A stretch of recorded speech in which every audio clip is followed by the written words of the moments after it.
Победителями не рождаются, ими становятся благодаря упорным тренировкам и воле к победе. Юному самбисту Амиру Аушеву, занявшему первое место на недавних соревнованиях в Астрахани, победа далась нелегко. В этот сложный вид спорта 3 года назад его привел отец. Мальчик учится в 5 классе и успешно совмещает и учебу, и спорт. Амир является примером для многих сверстников. На последних соревнованиях я был в Астрахани.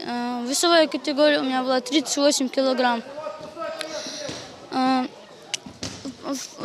Самая тяжелая схватка у меня была в финале. Я дрался с калмыком. Я одержал победу 4-0. Поздравить победителей соревнований приехал глава администрации города. Мэр Карабулака поделился, что старается всячески поддерживать ребят и пропагандировать спорт в родном городе. В первую очередь я стараюсь не пропустить ни одно мероприятие.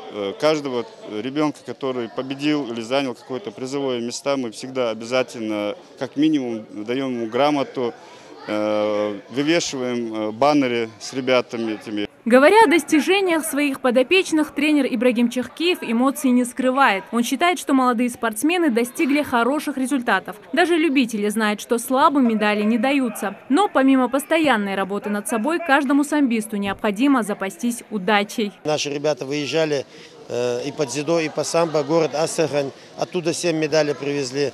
До этого выезжали в Калмыкию, тоже 6 медалей было оттуда. Да, вчера поехали 2 мальчика у нас, выехали на международный турнир город Нальчик под дзюдо.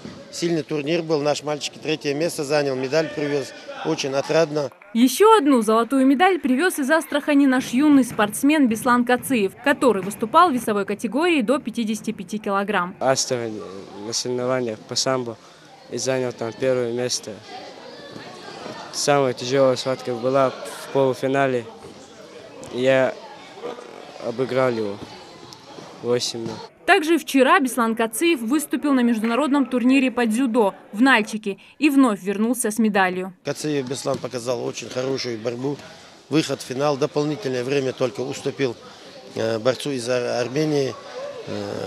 За 3-е место он хорошо показал схватку, хорошо отборолся, чисто выиграл. Ребята мечтают покорить весь мир, стать олимпийскими чемпионами и готовы для этого максимально выкладываться. А совсем скоро они отправятся на северокавказский турнир по самбо в город Ставрополь. Зарема Ивлоева, Хава Ивлоева, Магомед Дидигов. Новости 24.